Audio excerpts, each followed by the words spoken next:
जय हिंद दोस्तों। तो नवरात्रि का तीसरा दिन है आज। तो देवी चंद्रघटा की पूजा की जाती है, जो कि राक्षसों का नाश करने के लिए और अपने भक्तों का रक्षक के रूप में इनकी पूजा होती है। तो बढ़िया माहौल है चारों तरफ, नवरात्रि की धूम है, डांडिया गरबा सब प्रोग्राम स्टार्ट हो गए हैं। तो चारों तरफ एकदम वाइब्रेंट साउंड्स और म्यूज़िक के साथ जो है सब आनंद ले रहे हैं। तो चलिए, अपने जो नवरत्न पोर्टफोलियो जो अपने बना रहे हैं उसका आज तीसरे पिक का दिन है। तीसरा पिक जो मैंने चूज़ किया है उसका अगर अपने फाइनेंशियल्स देखेंगे तो अपने को उतना ज़्यादा स्ट्रॉन्ग नज़र नहीं आएगा। बेसिकली क्या, मैंने ये पिक को चूज़ करने का कारण था कि एक टर्न अराउंड स्टोरी जो है वो इस पिक में लग रही है। मैंने इस एक्सपेक्टेशन के साथ कि ये जो कंपनी है वो आने वाले समय में जो है एक टर्न अराउंड होगा इसमें, और ये वापस जो है खड़ी हो पाएगी। इसमें क्या था कि इसके जो प्रमोटर्स थे उन्होंने करीब 2020 में एग्ज़िट ले लिया था, और 2023 तक उन्होंने जो है अपनी सारी होल्डिंग जो है वो डिस्पोज ऑफ कर दी थी। तो ये कंपनी जो है, माने वो प्रमोटर बेस्ड कंपनी नहीं है, ये एक अब प्रोफेशनली मैनेज्ड कंपनी हो गई है बाय प्रोफेशनल्स। इसमें से कुछ जो एक्स आरबीआई के जो मेंबर्स हैं वो भी इस कंपनी के बोर्ड पे आए, उन्होंने जो है कंपनी को संभाला, और अब कंपनी जो है धीरे धीरे ट्रैक पे आ गई है। और मुझे लग रहा है कि एक अच्छा टर्न अराउंड जो है इस कंपनी में आना चाहिए, क्योंकि कंपनी में पोटेंशियल था, बट कुछ इंटरनल रीजंस के कारण जो है जो पहले के प्रमोटर थे वो ठीक से हैंडल नहीं कर पाए। तो उन्होंने भी जो है समझदारी किया और अपना जो स्टेक है वो बेच के जो है वो कंप्लीट एग्जिट हो गए। अब कंपनी वापस जो है धीरे धीरे जो है अपने पैरों पे खड़ी हो रही है। तो आइए देखते हैं कि मैंने कौन सा स्टॉक जो है वो पिक किया है अपने नवरत्न पोर्टफोलियो के लिए।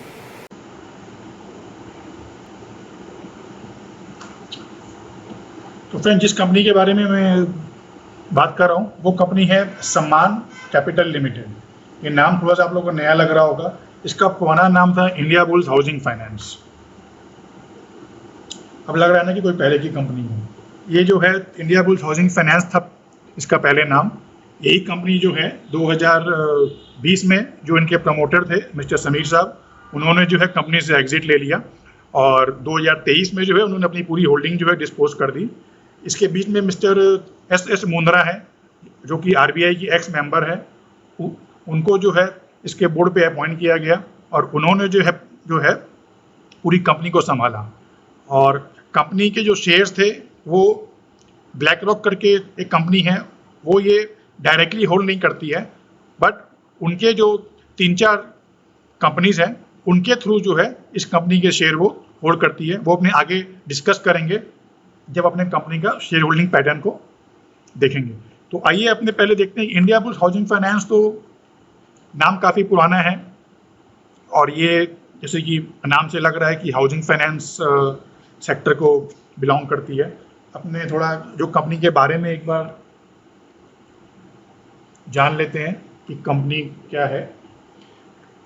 India bulls housing finance incorporated in 2005 is registered with and regulated by National Housing Bank and is engaged in the business of providing home loans and loan against property.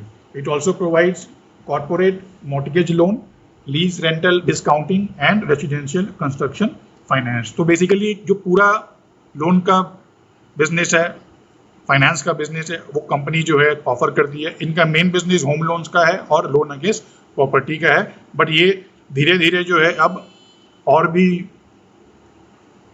Different जो loan के criterias हैं उसमें भी जो है company आगे आ रही है। इसमें होम लोन्स में क्या है, जो अफोर्डेबल जो हाउसिंग लोन्स है उस सेगमेंट में ये कंपनी है, और करीब 15 से 30 लाख तक का जो लोन है वो ये प्रोवाइड करती है, बोथ टू सैलरीड और सेल्फ एम्प्लॉयड कस्टमर्स को। आजकल आपने लोगों को भी सुना होगा कि अफोर्डेबल हाउसिंग जो है वो भी काफ़ी चर्चा में, क्योंकि गवर्नमेंट ऑफ इंडिया ने भी जो है काफ़ी सारे सस्ते हाउसेज और फ्लैट सब बनवाए हैं। तो उसके कारण कि अफोर्डेबल हाउसिंग सेगमेंट का जो बिजनेस है वो काफ़ी अभी इन दिनों में जो है ग्रोथ हो रहा है। उसके अलावा जो लोन अगेंस्ट प्रॉपर्टी है उसमें ये थोड़ा सा जो बड़े अमाउंट का है, 25 लाख से लेके 75 लाख तक का लोन जो है वो ये प्रोवाइड करते हैं। एमएसएमईज को भी लोन देते हैं, और प्लस जो छोटे कारखाने हैं, जो छोटे माने आपके बिजनेस वाले हैं जिनको वर्किंग कैपिटल की रिक्वायरमेंट रहती है हर समय एक्सपेंशन के लिए, उनको भी जो है ये लोन प्रोवाइड करते हैं। तो कंपनी का जो है करीब 218 ब्रांचेज हैं ऑल ओवर इंडिया में, और 8,500 चैनल पार्टनर्स हैं, और अभी तक जो ये करीब 1.5 मिलियन कस्टमर्स को जो है ऑलरेडी सर्व कर चुके हैं। तो कंपनी का क्या है कि आपके बेस ऑलरेडी सेट है। बीच में कुछ इंटरनल्स कुछ प्रॉब्लम्स आई थी कंपनी में, तो जो प्रमोटर्स थे उन्होंने सही स्टेप लिया, उनको लगा कि वो नहीं संभाल पा रहे हैं, तो उन्होंने अपना एग्जिट ले लिया।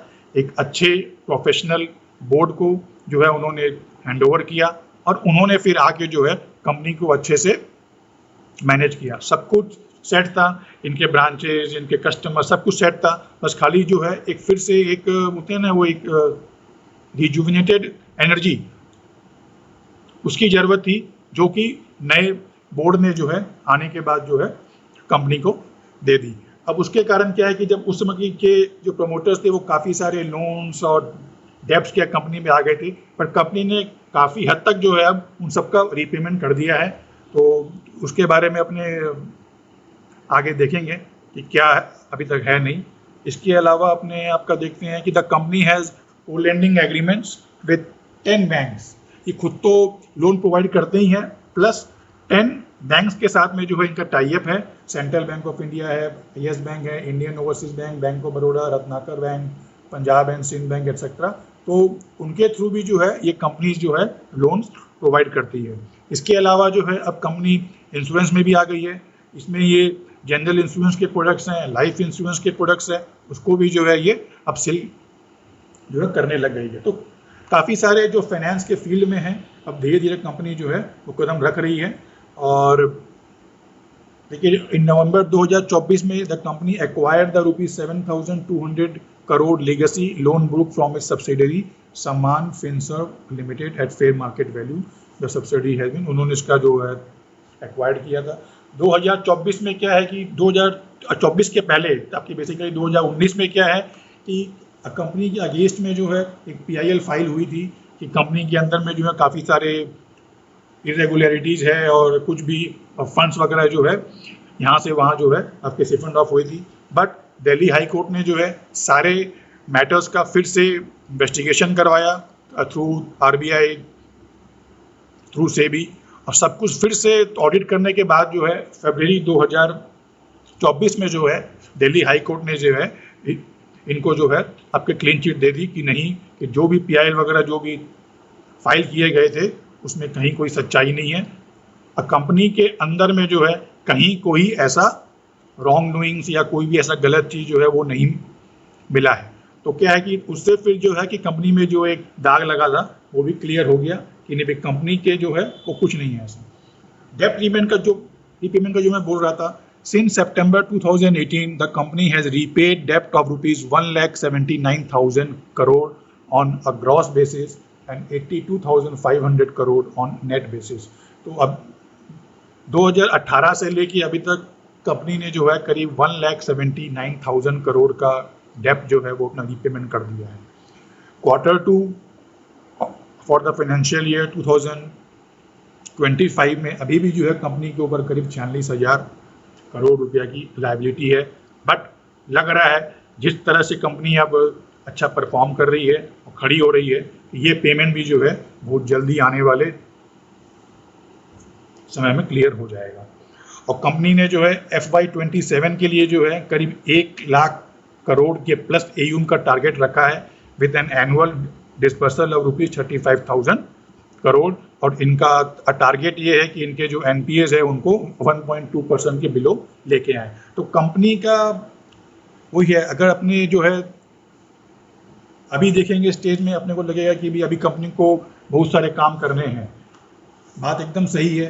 बट क्या होता है कि कभी कभी कोई स्टॉक अपने को क्या है कि अगर थोड़े पहले से पकड़ने पड़ते हैं कि जब अगर अपने को ये एक्सपेक्टेशन हो कि हाँ कि लग रहा है कि आने वाले समय में जो है कंपनी में टर्न अराउंड हो जाएगा। आप सबको सुजलॉन याद होगा, तो जब सुजलॉन का भाव 6 रुपया 7 रुपये चलता था तो कोई उस पर जो है उतना आपके फोकस नहीं किया, सबको लगता था लॉस मेकिंग कंपनी है, कंपनी में इतना सारा डेप्ट है। बट वही कंपनी जब टर्न अराउंड हुई और भाव जब 6 वाला 60 हो गया, माने तब फिर सारे के सारे जो भी रिसर्च हैं, इन्फ्लुएंसर्स हैं और सब के सब जो है बाय कॉल्स आने लगे। तो कुछ एक कंपनियां ऐसी होती है कि जो अगर आपको लग रहा है कि धीरे धीरे अगर सेट हो, हाँ बस ये बात है कि उनको फिर थोड़ा दिन अपने को होल्ड करना पड़ता है। क्यों? क्योंकि अपने जो है उसको आपके पहले ही जो है अपने स्टॉक को ले लिए। आइए थोड़ा कंपनी का रेशियोज एक बार देखते हैं। करीब 11,500 करोड़ की मार्केट कैप की कंपनी है। आज के तारीख में कंपनी का प्राइस 137 रुपया है। कंपनी की बुक वैल्यू देखें तो 263 है, तो आधे दाम की बुक वैल्यू में जो है अपने को कंपनी मिल रही है। ये कंपनी का 52 वीक हाई है, अगर ऑल टाइम हाई देखेंगे तो काफ़ी है। ROC जो है 3.5। रेशियोज अपने को जो है कहीं भी कोई एनकरेजिंग नहीं मिलेंगे, अपने को मालूम है कि क्योंकि कंपनी की जो फाइनेंशियल्स अभी जो है वो काफ़ी बिगड़ी हुई है।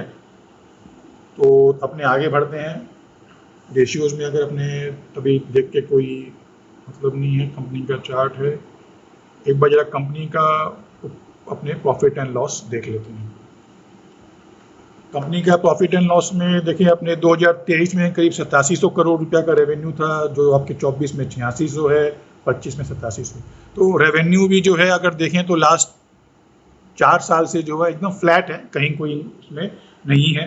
ठीक है, कोई बात नहीं। इंटरेस्ट इनकम का पेमेंट हो रहा है, ये भी अपने को दिख रहा है। देखिए आपके धीरे धीरे जो इंटरेस्ट पेमेंट है वो कम होते जा रहा है ना, क्योंकि कंपनी ने जो भी आपका ये ये इनकम है, इनकम जो है वो धीरे धीरे जो है वो कम होता जा रहा है। इसमें माने इंटरेस्ट का जो पेमेंट है वो धीरे धीरे जो है आपके कम हो रहा है, क्योंकि कंपनी का जो डेप्ट है वो पेमेंट कंपनी करते जा रहे हैं। एक्सपेंसेस जो भी है कंपनी का, देखिए PBT अगर देखें लास्ट ईयर जो है कंपनी ने लॉस आया था 2400 करोड़ का, क्योंकि इसमें जो है कुछ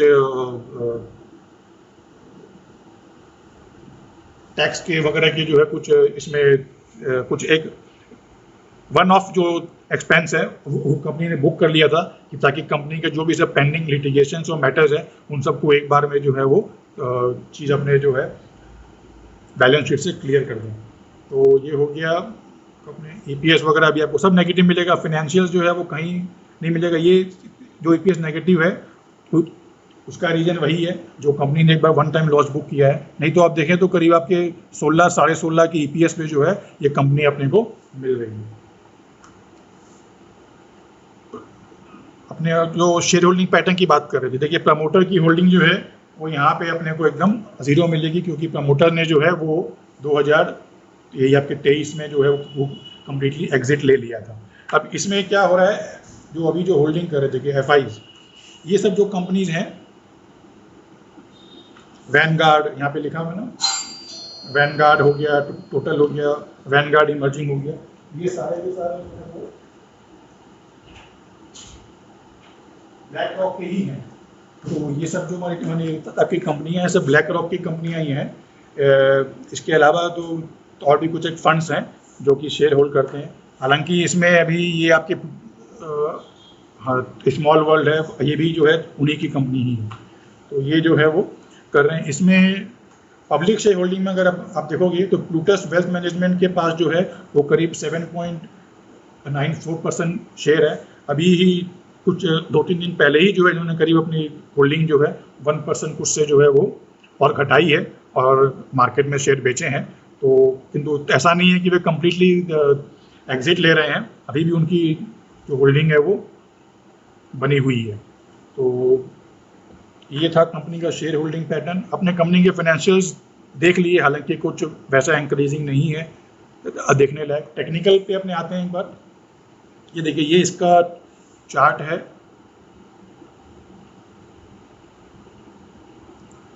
अभी अगर अपने देखें लास्ट 2-3 महीने में इस कंपनी में जो है काफ़ी एक्टिविटी नजर आई है। देखिए ये एक तो बड़ा सारा ग्रीन कैंडल बना, यहाँ भी एक तो बड़ा सारा ग्रीन कैंडल बना। वॉल्यूम देखिए बड़े बड़े आपको सब जो मिलेंगे, सब जो बड़े बड़े टावर्स हैं वो ग्रीन ही मिलेंगे, रेड कलर के नहीं हैं। तो अच्छी एक्यूमुलेशन और अच्छी बाइंग जो है वो इस काउंटर में हुई है।